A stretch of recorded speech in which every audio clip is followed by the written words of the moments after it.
My girlfriend had a stalker, police reports, restraining orders, the works. I protected her for 6 months. Then the stalker approached me. I'm her boyfriend. She told me you were the stalker. When we both realized we'd been dating the same woman the entire time, I, 31 male, still can't believe I'm typing this.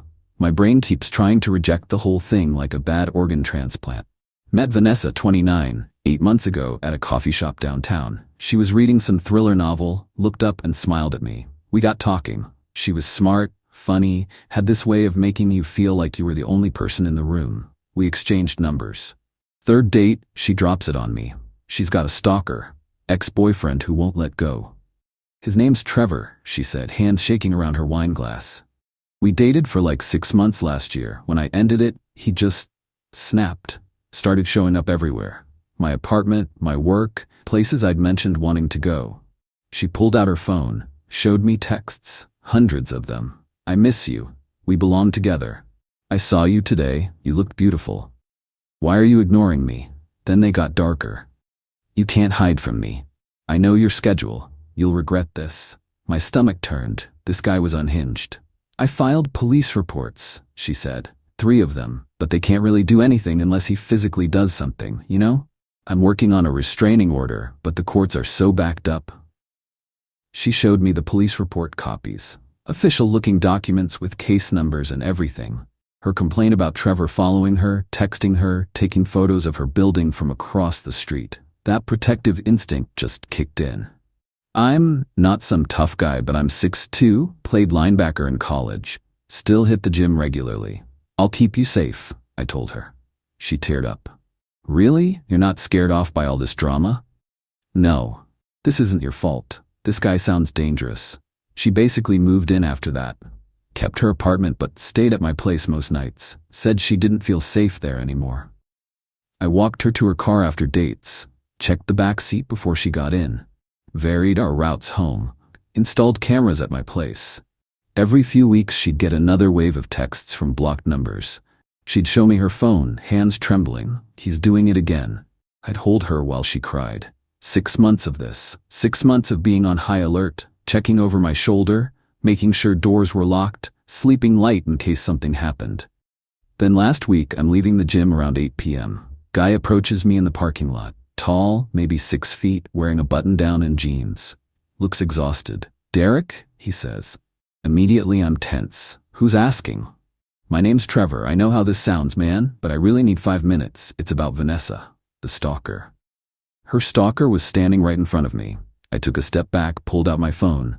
Whoa, hey, he puts his hands up. I'm not here to start anything. I promise. Look, I think something really messed up is going on. Did Vanessa tell you I'm stalking her? She showed me the texts, the police reports, everything. Right, and she showed me your texts, the ones where you're supposedly threatening her and saying you'll never let her go. My brain stuttered. What? He pulls out his phone, shows me screenshots, messages from a number I don't recognize, but the name says Derek at the top. I'll find you wherever you go. You can't keep seeing him behind my back. I always know where you are. I never sent those. I know, because I never sent the ones she showed you either. He runs his hand through his hair. How long have you two been together? 8 months. Why? 14 months for me. We just stood there. The math wasn't working. Couldn't work. Unless... Look, he said, I know this is insane. I know how this looks, but I think we need to talk. Really talk. Because I'm starting to think we've both been played. We ended up at this 24-hour diner off the highway. Sat across from each other in a booth, both of us just processing. Start from the beginning, I said. Trevor met Vanessa at a work conference about 14 months ago. They hit it off, started dating long distance. 6 months ago, she told him she got a job offer in my city and moved here. Said it was perfect timing. They could finally be together properly. Around that same time, she told him about her stalker ex, me, apparently. Showed him police reports with my name on them. Said I was making her life hell, following her, sending threatening messages. Trevor had been helping her with rent money because she was too anxious to work full-time, with her dangerous ex, me, lurking around. I told him my version. The stalker ex named Trevor, the fear, the police reports, how she stayed at my place most of the time because she felt unsafe. Wait, Trevor said, she stays with you most nights? Yeah, has been for like 6 months. She told me she was staying with a friend, that her apartment wasn't safe because you knew where it was. We pulled up photos, same restaurants, different dates, same vacation spot to the beach. She told me it was a girl's trip for her friend's birthday, told him it was visiting her sick aunt. The police reports, I said. Pull yours up. He did. We compared them. They looked identical in format. Both had case numbers, officer signatures, the works. We Googled the case numbers. Nothing came up in the public database. These are fake, Trevor said slowly. She made these. You can find templates online. The floor just dropped out. Everything I'd believed for 6 months. The fear in her eyes, the trembling hands, the tears. All of it was a performance. What about the restraining order? I asked. I have copies of the paperwork, Trevor said. He pulled out his phone, showed me. Official-looking court documents. We looked up the county court database right there. Searched Vanessa's name. No restraining orders filed. Not against me, not against Trevor, not against anyone. We've been funding her life, Trevor said. I've been paying her rent, you've been paying for food and dates and basically housing her half the time. She works part-time at that boutique, what, maybe 20 hours a week? We've been her income. The anger wasn't hot. It was cold, the kind that makes your hands steady and your thinking clear. We need to confront her, I said. Together. Show her we know. Trevor nodded. When? She thinks I'm out of town this weekend for a work thing. She's staying at her actual apartment. Let's both show up tomorrow night. We exchanged numbers, spent the rest of the time comparing notes, building a timeline. Every inconsistency, every lie, it all fit together once you knew what to look for. Got home around midnight. Vanessa wasn't there, staying at her friend Ashley's place tonight. More lies, couldn't sleep, just kept thinking about how good she'd been at it. The fake fear, the manufactured vulnerability. She'd played 2 grown men like fiddles for months. Next day dragged by, couldn't focus at work. Trevor and I texted back and forth, making sure we had everything documented. Screenshots, payment records, timeline, wanted all our facts straight. 7 p.m. we met up outside her apartment building. Neither of us knew what to expect. Ready? Trevor asked. Let's do it. We went up to her door. Trevor knocked. Heard movement inside, then her voice bright and cheerful. Coming. Door opened. She saw me first, smiled huge. Babe, I thought you weren't back until... Then she saw Trevor behind me. The smile froze like someone hit pause. Her face went white.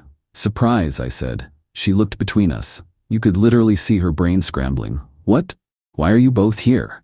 We met, Trevor said calmly. Compared notes about our stalkers. Turns out we're both dating the same woman, I added. Or we were, anyway. This is crazy, she said, trying to laugh it off. You two are working together? This is harassment. Cut it, Vanessa. Trevor held up his phone. We know everything. The fake police reports, the fake restraining orders, the timeline. You've been dating both of us, living off both of us. Her face cycled through emotions. Panic, anger, then calculation. I can explain, she started. Please do, I said. Explain how you've been collecting $1,400 a month from Trevor for rent on an apartment that costs $950. Trevor's head snapped to me. Wait, what? I looked up the building's average rent, I said. 1 bedrooms here go for $900. You've been upcharging him. Trevor's jaw clenched. Are you serious?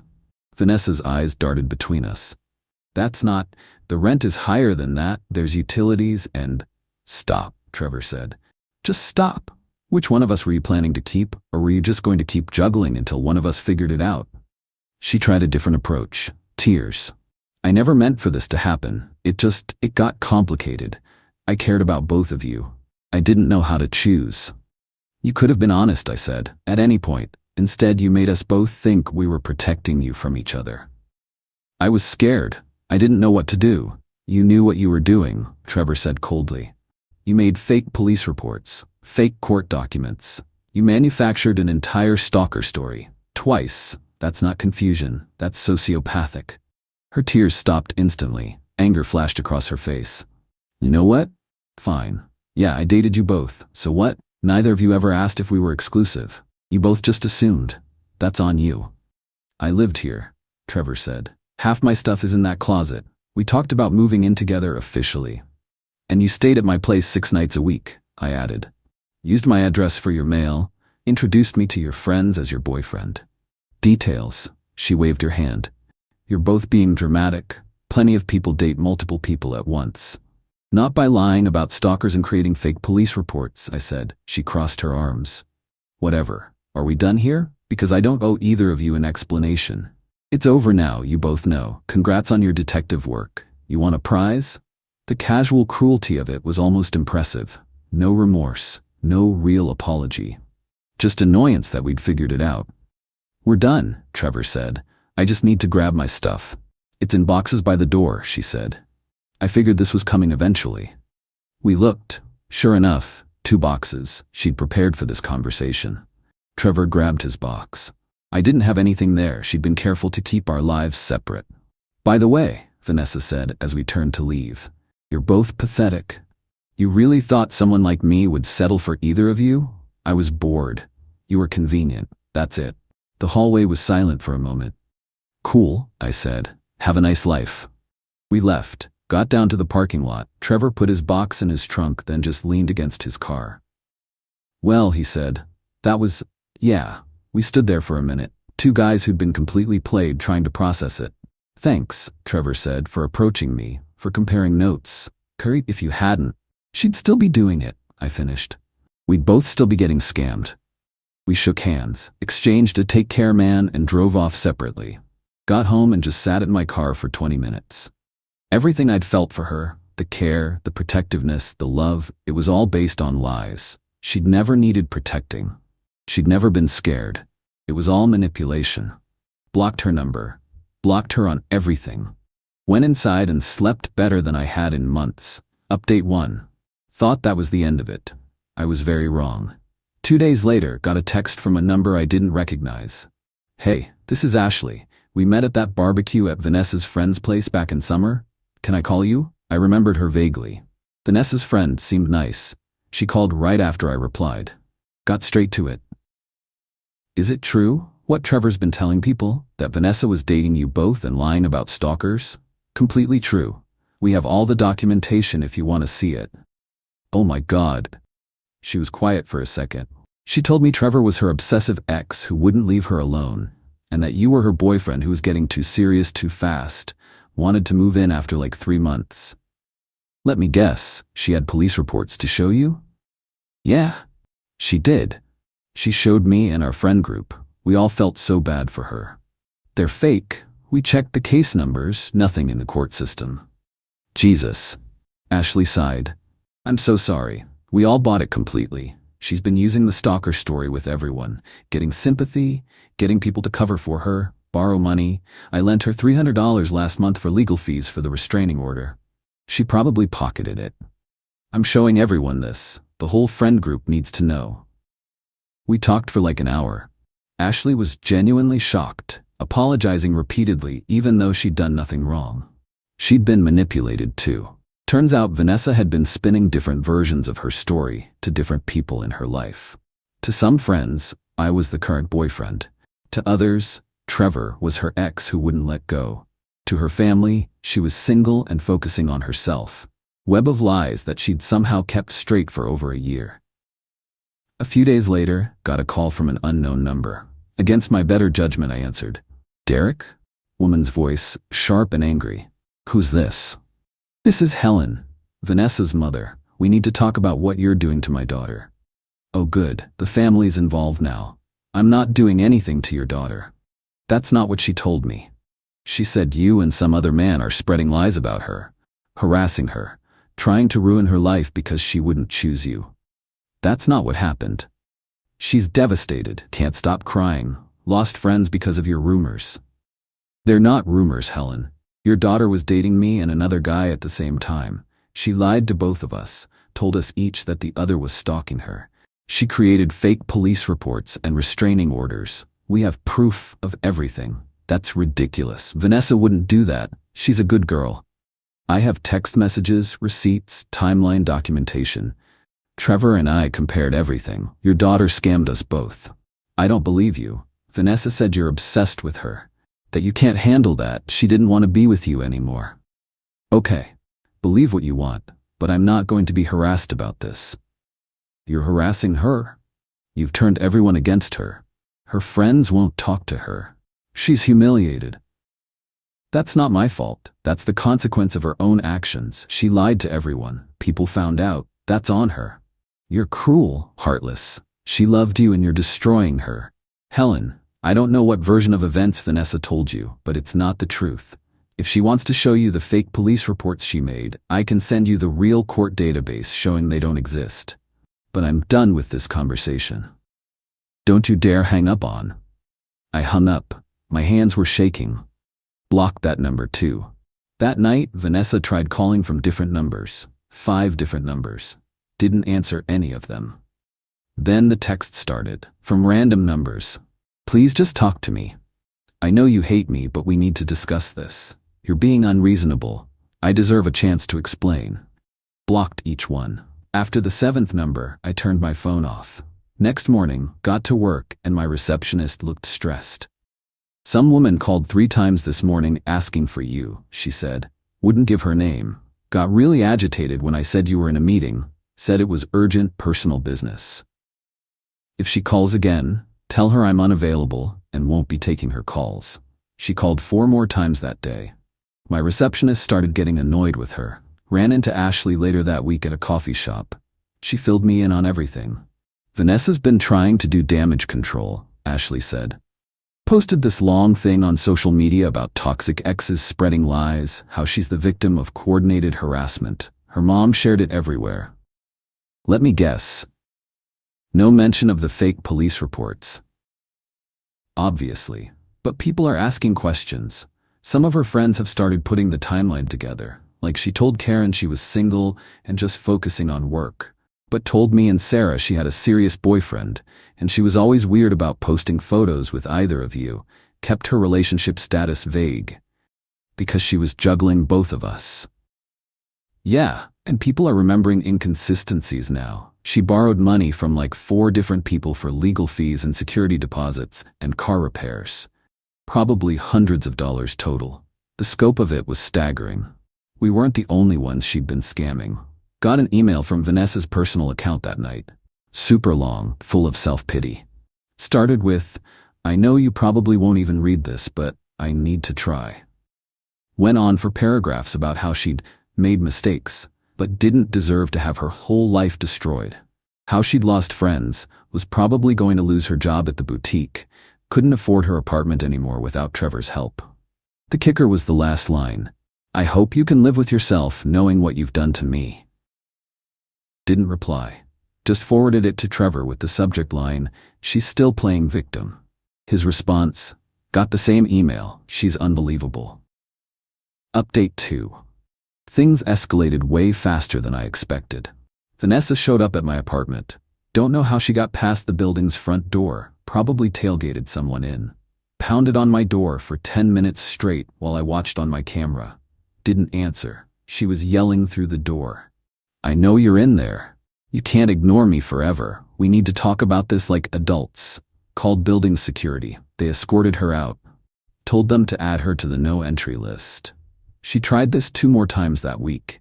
Security started threatening to call the cops if she came back. Then she got creative. Started showing up at my gym. Just appeared on a treadmill one day, staring at me the whole time. Made the whole workout super uncomfortable. Complained to the gym staff, but they said unless she was directly harassing me, she was a paying member and could be there. Switched my workout times. Random hours, different days. She still found me twice. Meanwhile, Trevor was dealing with his own version of this. She started showing up at his office building. His security was tighter, so she couldn't get up to his floor, but she'd hang around the lobby. His receptionist had to deal with her 3 separate times asking to deliver something to Trevor. He finally called the cops and filed a trespassing report. They told her to leave and not come back. Then Helen ramped up her campaign. Started calling people in my life. Got my mom's number somehow, probably found her on social media. My mom called me, confused and annoyed. Some woman named Helen just called me claiming you're harassing her daughter. I explained the whole situation. My mom was livid. She had the audacity to call my house and accuse my son of harassment when her daughter is the one who lied and manipulated you? Oh, honey, no. Mom's protective. She asked for Helen's number. I gave it to her. No idea what she said, but Helen didn't call anyone in my family again. But Vanessa's next move was the most entitled yet. Got a letter in the mail from a lawyer's office. My stomach dropped. Opened it. Demand letter. Vanessa was demanding $4,500 for emotional distress and reputational damage. All shared items to be returned. There were none, but okay. A written public apology retracting all false statements. Cease and desist from contacting her friends and family with defamatory statements. The letter claimed I'd engaged in a coordinated campaign of harassment and defamation with Trevor, that we'd conspired to ruin her reputation and livelihood because she'd ended the relationship. I sat there just staring at it. The absolute nerve. Called my buddy Jason, who's a lawyer. Not my area of practice, but he knows people. He read it over. This is trash, he said. They have no case. She'd have to prove defamation, which means proving you lied. But you didn't lie. You told the truth. Truth is an absolute defense. So I just ignore it? I'll write a response. Pro bono, don't worry about it. We'll politely tell them to get lost and outline exactly why they have no case. Jason's response letter was beautiful. Professionally worded, but basically said, my client told the truth to people who asked. Your client defrauded 2 people simultaneously using fake legal documents. If this proceeds, we'll be happy to present all evidence in court, including the fake police reports. We will also pursue legal fees and potentially file counterclaims for fraud. Recommend your client cease all contact immediately. Sent certified mail. Never heard from that lawyer again. But Vanessa wasn't done. She went to the boutique where she worked and apparently had a breakdown in front of customers. Started crying about how she was being harassed by her exes, how they were ruining her life, how she didn't feel safe. Her manager, bless him, was one of Trevor's old college friends. He'd already heard the real story. He pulled her into the back office and told her to go home for the day. Next day, she was fired. Not for the breakdown, but because they'd started asking questions about all the shift changes and accommodations she'd gotten for her stalker situation. When they realized it was all fabricated, they let her go for dishonesty. She blamed Trevor and me, naturally. Sent this unhinged email about how we'd conspired to get her fired, how we deliberately targeted her job to destroy her. Trevor replied with just, "You got yourself fired by lying to your employer. We didn't work there. We didn't call them. Your lies caught up with you. Stop contacting me." Then she tried the sympathy angle. One of her friends must have given her my work email because I got this message. "Derek, I'm losing everything. My job, my apartment, my friends. I can't afford to live here anymore. I have to move back home with my parents. I know you're angry, but please, I'm begging you, just tell people this was a misunderstanding. I'll pay you back everything. I'll do whatever you want. I can't lose everything like this." I felt nothing reading it.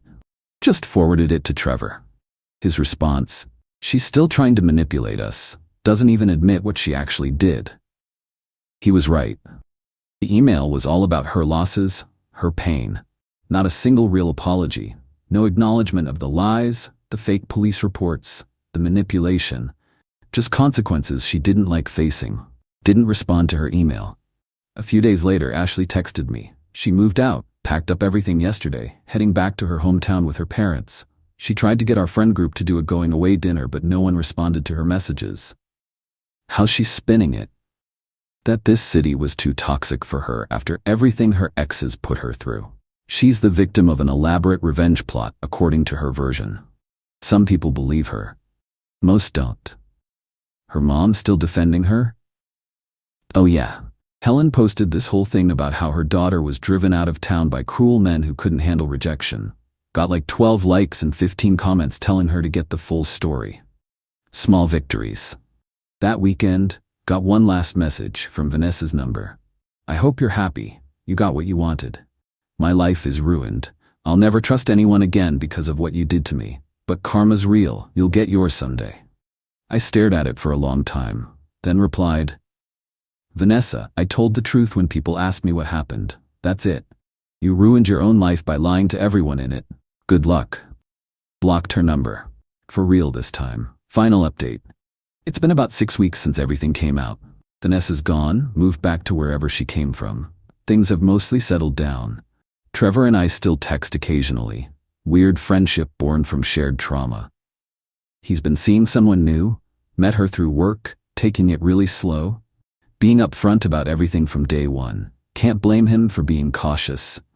I'm not dating anyone, not really interested right now. The whole thing messed with my head in ways I'm still processing. I genuinely believed I was protecting someone I cared about. Finding out it was all manipulation made me question my judgment on everything. Talked to a therapist about it. She said it's normal to have trust issues after something like this, that it takes time to rebuild. Working on it. Heard through Ashley that Vanessa's having a rough time back home. Apparently tried to reconnect with high school friends, but word spreads in small towns. People heard versions of what happened and aren't exactly welcoming her back with open arms. Helen's still defending her online, posting vague things about standing by your children no matter what, and the truth always comes out. Some of her relatives have quietly unfriended her. Even Vanessa's sister apparently keeps her distance now. The thing that sticks with me isn't even the money I lost or the time wasted. It's how good she was at it. The fake fear, the tears, the gratitude when I'd protect her. All of it was so convincing. Makes you wonder how many times she's done this before. How many other guys there were. Ran into someone at a bar last week who mentioned dating a girl named Vanessa about 2 years ago. Different last name, but same description. He said she'd had a crazy stalker ex and needed help with rent. When he started asking questions, she ghosted him completely. Probably not the same person.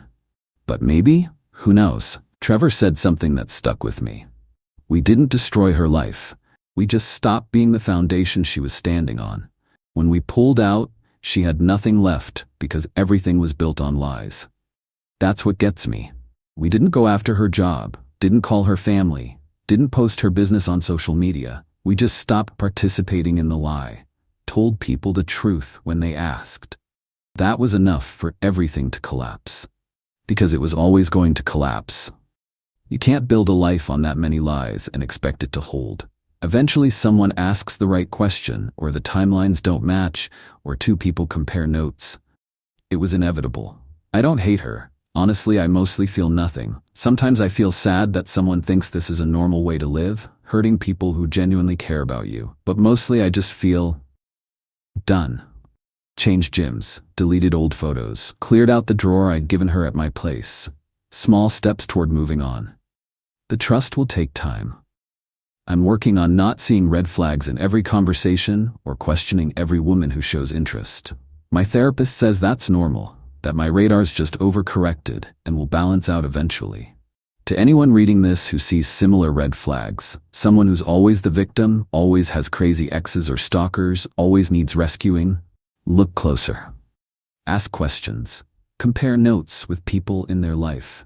Sometimes the person claiming to be stalked is the one doing the manipulating. And if you find yourself in a situation like Trevor and me, document everything, compare notes, tell the truth. Don't get pulled into playing games or seeking revenge. Just stop participating in the lie and let the consequences happen naturally. That's it. That's the whole story. No dramatic ending, no revenge plot. Just two guys who figured out the truth and refused to keep enabling someone's lies. Sometimes that's all it takes. Life goes on.